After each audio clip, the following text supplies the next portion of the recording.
Thank you very much for having me, and you are right. We have been suffering for the last couple of days up here in beautiful Queensland. It really is a beautiful state, I have to admit. Even as a New South Wales person, I'm very loyal to my state, but it is pretty good up here. We do love Queensland, so thank you very much for turning on the lovely weather. And I think it was nearly snowing sort of temperature back where we are in the Blue Mountains, so this has just been absolutely delightful. As Caleb mentioned, so we're going to be introducing Corinthians. So as you mentioned, I'm an associate professor at Alpha Crucis, but my main area of interest is the Corinthian letters. Did I just say associate professor Corinthians or Alpha Crucis? No, it would have been Alpha Crucis. Okay, so no, the Corinthians is my sort of area of interest, which just means that I've probably just read way too much about it. But it's a bit of a fascination for me. So, and I do love to talk about it because I think it's a really fascinating story, the story of this church. And it's one of those churches where, or one of those books in the Bible. I remember as a young Christian, the Corinthians were always presented as this particularly egregiously evil church. Sin beyond sin. You just think, how are these guys even Christians? They just seem like such a terrible church. And it was always presented like, we might have our problems as a church, but at least we're not the Corinthians. Those guys were really, really, really bad. And then as I got to study them, and I realized, wow, actually, we are the Corinthians. There are so many aspects of the Corinthian church that really still, I think, resonate with us. And you'll see a bit of that over the next few weeks. It may be a bit confrontational, but what I want to do today is just to set the story up. I want to look at just who the Corinthians actually were and focus in particularly on Paul's ministry there. How they came to be a church in Corinth in the first place, which in and of itself was a bit of a miracle because it was a pretty wild city. And the fact that a church could even be established there in the first place was quite a fascinating story. And what's really interesting about this church or this story is that we have a lot of the account of Paul's time there. In fact, what you're going to notice is we don't have slides at all today. We're going old school, so you're going to have to work for it this morning. If you've got your Bibles, we're just going to be working through Acts 18 the whole day. And it's going to be 3 sort of sermons that build on themselves. We're just going to work through that whole chapter. So if you don't normally stick around for the 10:30 service, maybe do if you can today. I know it's a lovely day out there, but it might be worth your while if you wanted to hang around. But I'd encourage you, just whatever service you attend, just maybe catch the recordings and just sort of get a real sense of this whole story. So anyway, for whatever all of that is worth. So to begin the story, we need to really ask the question, who were the Corinthians? And not just who they were as Christians, but who they were prior to being Christians. Like, what did it mean to be a Corinthian? Because those are the people that were saved into Paul's churches. The thing with the Corinthian church is that by the time Paul writes to them, they'd only been a church for about 5 years. And prior to that, there was no such thing as Christianity in Corinth. And that's probably the biggest challenge or the biggest thing we have to keep in mind when we read about these early churches, is that prior to Paul coming, they'd never heard the name of Jesus. They'd gone from a lifestyle that was the complete antithesis to Christianity to overnight becoming Christians and having to conform to a lifestyle that was the total opposite of everything they'd been brought up to simply take for granted. And so there were a lot of challenges, much more, I think, than we face. We've got 2,000 years of church history behind us, and we know what it means to be a Christian. It's something we really sort of take for granted. It's built into our society. But for someone like the Corinthians, again, they're coming from a world that is the complete opposite of everything that Paul preached. And so it was a hard challenge for them. It really was a lot of whiplash in trying to conform to this entirely different way and very countercultural way of doing life. And so it was a real challenge for these Corinthians that they had to face. And so what we want to do is just very quickly try to, as much as we can, get a sense of who these people were. What type of person lived in Corinth that was to become this Christian. Now, Corinth is an unusual city. The best way to understand Corinth is to see it as a tale of 2 cities. Corinth, by the time Paul got there, was officially Roman Corinth. It was Corinth in the location that there was always a city called Corinth. But by the time Paul had come, prior to that, it was a Greek city. It was a city in Corinth, and it was a very, very old city. By the time Paul got there, the city had already been around for about 800 years. It was a very, very old city with a lot of old Greek traditions. Anyone seen the movie The Odyssey yet? Some of you have seen that? Yeah. Or you've heard of the story of Troy, the Battle of Troy. So that's a story that takes place in about the 12th century BC. There were Corinthians in that battle. There were Corinthians who were amongst the Greeks who were fighting in Troy. So this is a city that has a lot of history and really goes back into mythological Greece. And so it has all of that tradition.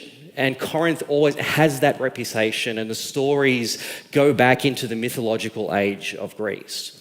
But in 146 BC, everything changed. What happened was, long story, but basically the Romans completely destroyed the city. They rebelled against Rome, and Rome just came in and completely destroyed everything. They either killed all the citizens or took them into slavery, but there were no citizens left, and the city itself was destroyed. Brick from brick, every building was destroyed. It was a ghost town.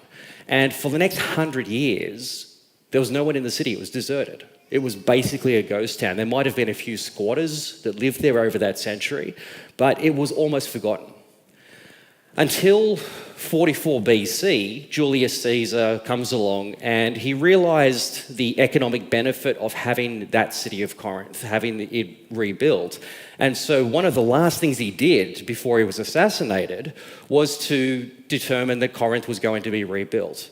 And so they proceeded to rebuild it. But what he wanted to build was a Roman colony. Now, what that means is that it's a city built on Roman principles. When Rome builds its empire, it doesn't come in and say, you will all learn to speak Latin now and you will all become Romans. Now, the Romans come in and say, look, carry on as you are. Speak your language, worship your gods. We don't care. Just pay your taxes. Don't cause us any problems and we'll be fine. We'll get along just fine. But a part of their imperial strategy was to build colonies, which is to build mini Romes. So rather than come into a city like Athens and turn it into a city like Rome, let's rebuild a city from scratch and make it as though if you go to Corinth, it's like you're in Rome.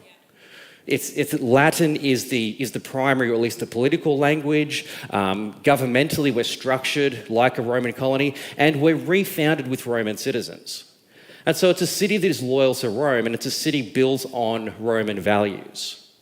Now, what that means is that the city that Paul knew was not the Greek Corinth. It was a Roman city this is Corinth, and Corinth has its own stories from many centuries ago, but the city now is a different city. And so it doesn't have that same connection to the traditional gods and traditional myths of the city. It's brand new. Now that creates a bit of a grey area. You go into a traditional city like Athens, and it's a city that goes back for hundreds, if not thousands of years. And it's very difficult to change the culture because this is how we've been for centuries and centuries and centuries. Whereas in Corinth, you can't say that. There are some traditional gods. Some of the gods from the old city are still here, but there's also a lot of new gods as well. And you just don't have that, this is how we've always been. Now that creates, again, a little bit of a grey area, a little bit of a way in for Christianity. There's less resistance in a city like that to a new religion or to a new god. It's not that doesn't conform with how we are, because we don't really know how we are, because we don't really have a lot of tradition. We only go back about 100 years in reality. So it's a bit more ambiguous in that way. Christianity doesn't face the same resistance as Athens or Thessalonica or Ephesus or some of these other major cities. Now, the other thing about a new city is that a new city needs people.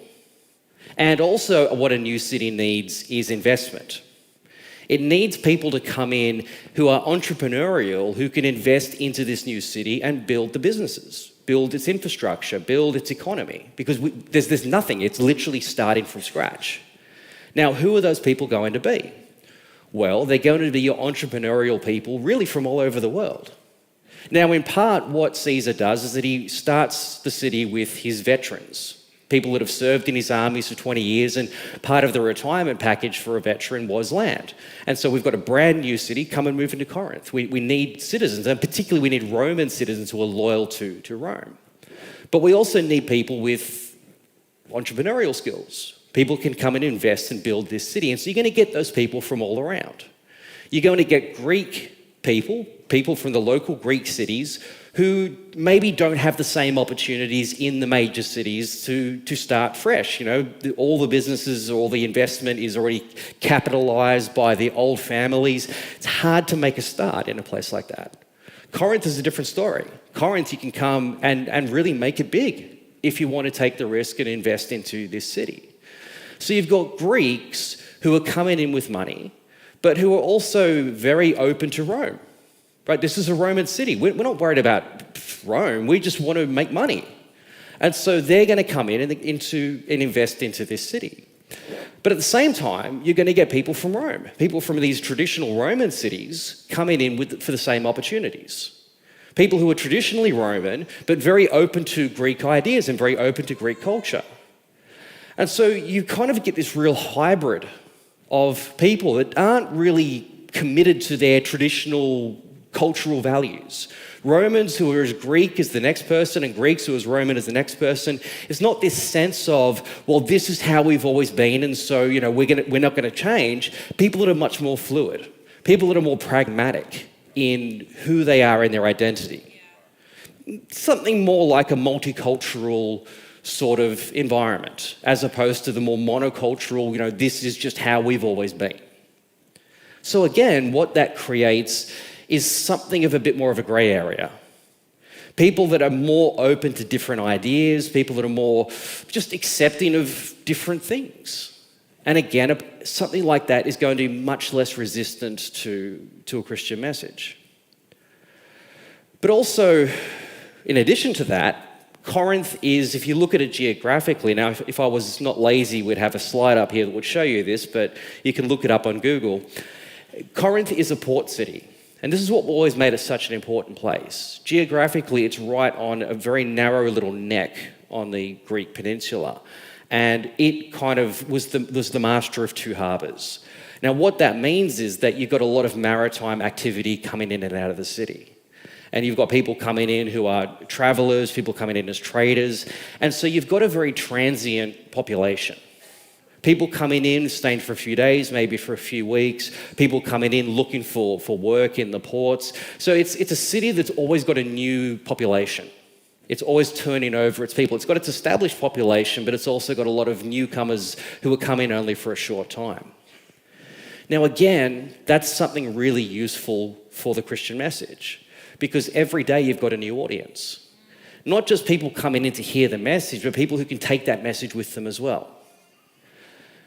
And so it's the ideal city for Paul to come. And not just to come, but to stay for a long time, because it's less hostile to the Christian message, but it also provides for Paul a new audience all the time, a place for new visitors to always come. So we'll pick up our story. It's Acts 18:1, and we'll just sort of quickly read through the first little bit. Very conscious of time. The problem is once I start talking about Corinthians, we could literally be here all weekend. We could be here till next Sunday, so I've got to try to rein it all in, but we'll see how we go. So verse 1, it says, after this, Paul left Athens and went to Corinth. There he met a Jew named Aquila, a native of Pontus, who had recently come from Italy with his wife Priscilla, because Claudius had ordered all the Jews to leave Rome. Paul went to see them, and because he was a tent maker, as they were, he stayed and worked with them. Now, it's interesting, Priscilla and Aquila came from Rome. They're already Christians. So Paul's not actually the first Christian to come to Corinth, but they came for business. They came, well, because they had been expelled from Rome, and they came to apply their business. They weren't necessarily coming as church planters, but to have a Christian couple already with a house and a business established was ideal for Paul, because it gives him a place to begin his operations. Now, it says there that they were tent makers like Paul was, and that's always the assumption around Paul, that he was a quote-unquote tent maker. That's true. That's one of the things that he was able to do, but his trade was actually leatherworking. To say that Paul was a tent maker is like to say that if you're a carpenter, to say you're a house frame builder. Well, if you're a carpenter, that's one of the many things that you can build, but that's not exclusively what you do. You've got the trade, which is carpentry. So Paul's skill, his trade, is leatherworking. Now, we don't know exactly when he learnt this, but it would make sense that he picked it up after he'd become a Christian, because he would need something to support himself as he goes around and does his ministry work. Now, leatherworking is ideal, right? He could have learned to be a blacksmith, and that's great. It's a good trade to have, but it's not very mobile. Carrying around an anvil and a furnace and hammers, not very convenient. Leatherworking, on the other hand, what do you need? You need some thread, some needles, a few knives. You can carry your whole toolkit in a leather pouch. And wherever you go, you can find work because everything's made of leather. And so it's a really, really ideal trade for Paul to have. And so he comes in and he starts to work with this Priscilla and Aquila. Now that's ideal for him, again, because it gives him a place to work, it gives him an income, and it also gives him a house to meet in. It gives him a place to start his operations. Now, one of these ideas that we have, so not all the time, but sometimes in the church, this idea that says that, well, Paul was a tent maker, which is to say that he did his ministry, but he had a real job. Right, he had this trade and then he did his ministry on the side. And so by virtue of that, we shouldn't pay pastors. We should tell them to go and get a real job and then they can do their ministry on the side. Now, hopefully, I don't think anyone here holds that view. I'm sure you don't. It's wrong. The thing with Paul is that he was doing his leatherworking, but he hated it. And as we're going to see in a moment, the minute he could stop doing it, he absolutely stopped doing it. The reason why Paul did his leatherworking in Corinth was because he was intentionally trying to avoid being supported by his church. Not because they couldn't afford it, but actually precisely because they could afford it. Now, previously he'd been in Thessalonica and he'd done the same thing. He'd worked as a tradesman and doing his preaching in the shop. Now, working in the shop for Paul is really useful because, again, you've got customers coming in all the time. He's working, fixing a lady's bag or a saddle or something, and he's got a captive audience for as long as he's working on whatever this person's thing is. And so he's always got a new audience. So it's very practical, and it situates him right in the middle of the city. So all of the shoppers and everybody's out there. So he's got a captive audience. But again, it's not his ideal situation. But what seems to have happened when Paul was in Corinth was that somebody in the church, one of the new members of the church, had actually offered Paul support. They'd offered him some sort of patronage to basically go full-time ministry. You do your full-time ministry and we'll pay for you. We will look after you. Now that sounds great in theory, right? Paul can do his ministry and he's got this other person who's basically his supporter. You think to yourself, what a great thing to be able to do. But the problem is in that society is that offer comes with some pretty significant strings. What this person was offering Paul was to basically, you can be our literary client. Now, if you were a really rich person in the ancient world, you had slaves for everything, and I mean for absolutely everything. And it was one of the marks of privilege is that you've literally got a slave that can do every individual task that you have in life. Now, if you were really wanting to show off your prestige and your how great you are, you would have a slave who was your personal philosopher. Now, it didn't necessarily mean they had the status of a slave, but you paid for them to exist, and so in effect, you owned them.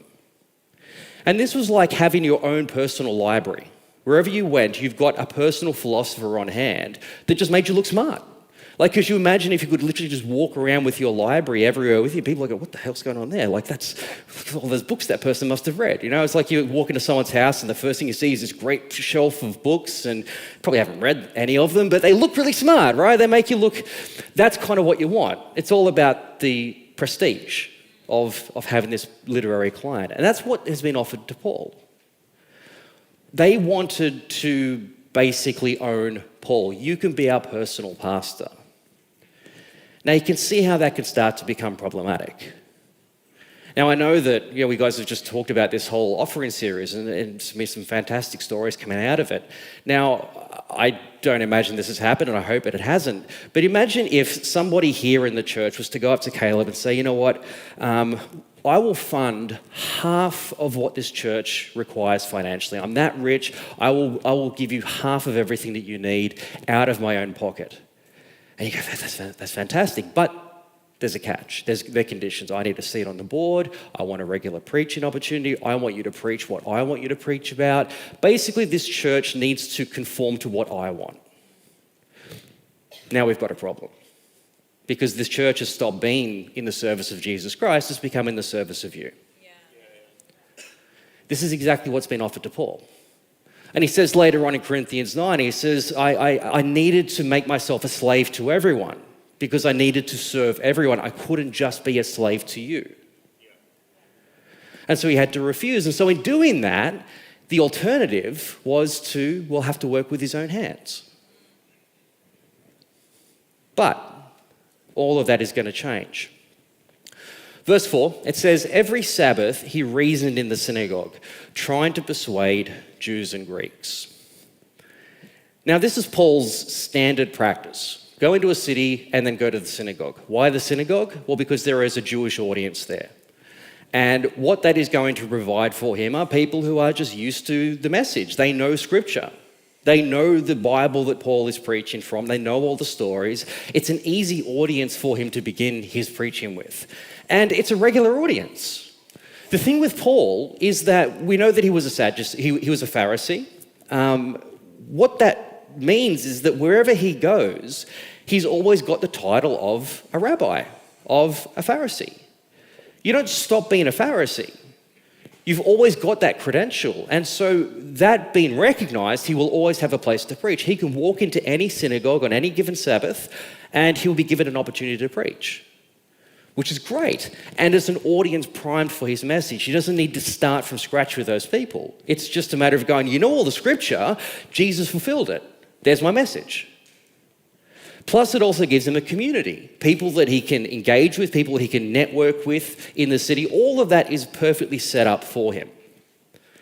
Now, of course, it doesn't last long, and we'll see what happens there in a moment. But look at what changes in verse 5. And this is, again, to this idea that Paul made tents because that was the most holy thing to do. You always miss verse 5. Look at verse 5.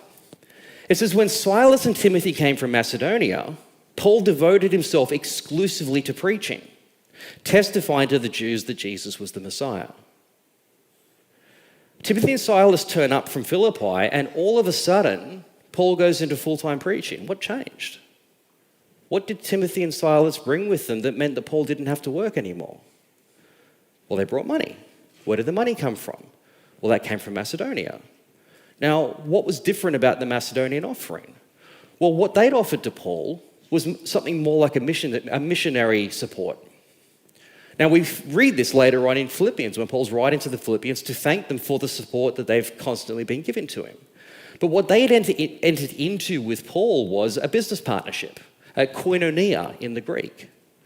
What that means is that they would say to Paul, look, we can't go to the nations like you can, but we can support you in doing that.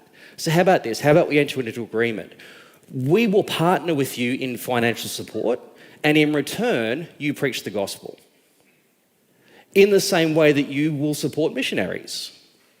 And you don't add strings to it, you're doing it because they're doing for you, on behalf of you, what you can't do, because you're back here working to support them going into those places that you can't get to. That's a completely different kind of offering. And Paul gladly takes that because it doesn't come with strings. Now, this is a problem. Because Paul, if you remember from 5 minutes ago, Paul had been offered support from someone in Corinth and he said, no thanks, I don't want to take your support. But all of a sudden this money rocks up from Macedonia and he's all over it.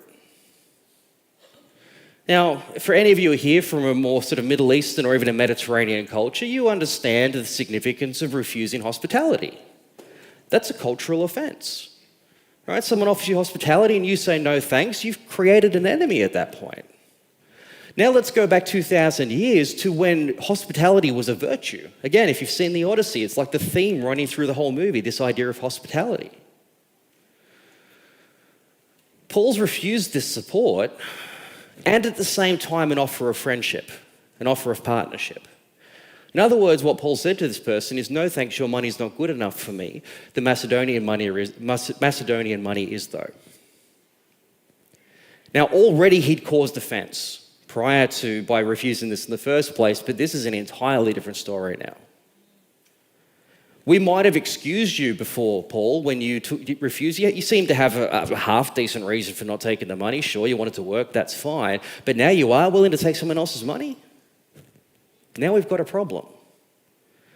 And in fact, this will continue to be a problem for the next 5 years. In fact, it's because of this one decision that Paul makes, in fact, that we have a 2 Corinthians, because they just did not get over this offense.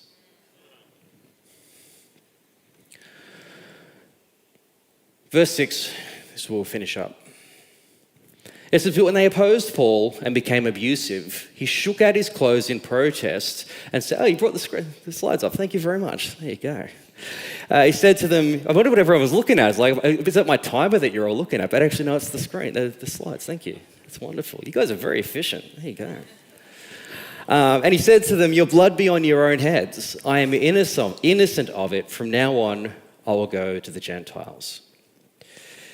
Paul's ministry was not easy. Not even in the slightest. Because everywhere he went, he faced opposition. He faced opposition, as we saw in the synagogue right here, from the Jews. And the reason why he faced opposition from the Jews is because Paul was an apostate. Paul was preaching about a false Messiah, at least as far as the traditional Orthodox Jewish community was concerned. He was preaching a message that was dividing the Jewish community. This is a significant problem. And in fact, the Jewish community had their own punishment for such apostasy. Back in the Old Testament, it used to be to kill them. It used to be to kill the person, right? You know, rule number 1, you shall have no gods before me, blasphemy. Well, this is a problem. Now, of course, in the Roman society, Jews can't just kill their people randomly, but they can still punish you. And in fact, what the punishment was in the synagogue was that you would be flogged. And Paul talks about this in 2 Corinthians 11. He says that on 5 different occasions I received the 40 lashes minus 1. Now, what's going on with that? Well, what that means is that what the 40 lashes was a punishment that goes back to Deuteronomy. And the idea of flogging a person was you want to punish them but not humiliate them. So don't flog them any more than 40 times. Now, what the Jews would do in the synagogues was to say, well, just to make sure we don't become lawbreakers in the way we punish you, we're going to give you the 40 lashes minus the 1. Now, that wasn't a guaranteed 39. Every single person who was an apostate got the same punishment. What they would do is that they would sort of take into consideration your size and then determine the number of lashes, enough to punish you, but without actually doing a lot of significant damage. Now, I mean, a whipping's a whipping, right? I mean, this is a leather thong doubled over, so really 1 hit equals 2. That's going to do a lot of damage. I mean, if you've been whipped by a tea towel, that's bad enough, let alone with, leather straps. But what Paul's saying here is that on 5 different occasions, he was actually given an option. The option was, we can excommunicate you from the synagogue, or you can have this flogging. Now, the fact that on 5 different occasions he got the 40 lashes would suggest to us that Paul's actually quite a large guy. Right? He's big enough that they deemed him, or they were just angry enough at him to say, no, we're just going to give you the full 39. Whatever the case was. But it's fascinating to think that on 5 different occasions, Paul said, you know what? I'll take the flogging. You go, why would you do that?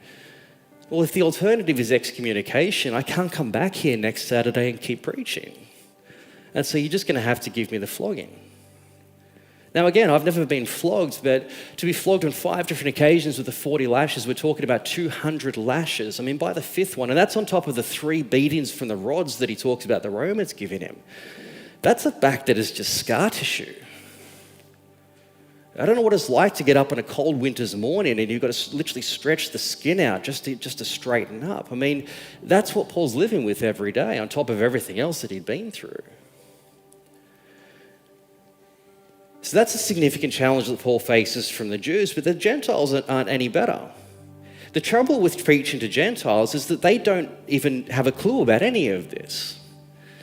Their starting point is literally nothing. They've got no concept of sin. These are people who take as default worshipping thousands of gods. Sexual immorality for a Gentile is just lifestyle. And for Paul to come along and say, everything you are doing is wrong. Everything. All of it is sin in God's sight. We need to go back to the roots here of what life should look like, and everything you're doing is wrong. It's called sin, and the Gentiles will go, no, it's just life. Sorry, you have to even understand that this is wrong in the first place, let alone that you got to stop doing it. I mean, you talk about having your work cut out for you. To go and preach to the Gentiles is to start from the very beginning. And then on top of that, it's the challenge that when Paul brings Jesus to a city like Corinth, a city that is loyal to the gods of the city, and most especially to the great god in Rome called Caesar, by this point, they worship him as a god. There's a temple in Corinth dedicated to the worship of the emperor, who is the Son of God. Paul comes along and says, no, the true Son of God is Jesus Christ. The Romans say, no, that's treason. We've got a punishment for that. It's called crucifixion. Paul says, well, so be it. This is the truth. This isn't just a confrontation to your lifestyle. This is treason. This is punishable by death. And Paul's got to go into this Gentile community and start from scratch and try to keep his head and his body literally off a cross. The only thing working in his favor is a Roman citizen. They wouldn't crucify a Roman citizen, they just cut his head off. Much nicer way to go. But that's not easy work. Yeah, that's what Paul needs to do. So when we come back at the 10:30 service, we're going to start to look at how does Paul's ministry style in Corinth have to change in light of this setback that he's facing, and what are some of the challenges that he faces in doing that. But I'm already a couple of minutes over time, so let me pray and then we'll call it a day. Father, thank you. Thank you for today. Thank you for everything you want to set up with this Sunday and everything you want to bring to this place over the next few weeks. Father, continue to just reveal yourself. This incredible, paradoxical, contradictory church of the Corinthians, Lord, that we might see ourselves in them in all the good ways and even in all the bad ways, but to come to understand ourselves that much more, to realize what it is that you want for us. And so keep showing us what it is you want to learn from this wonderful set of letters. So we thank you for this morning. We thank you for what you want to do for the rest of this day. Amen.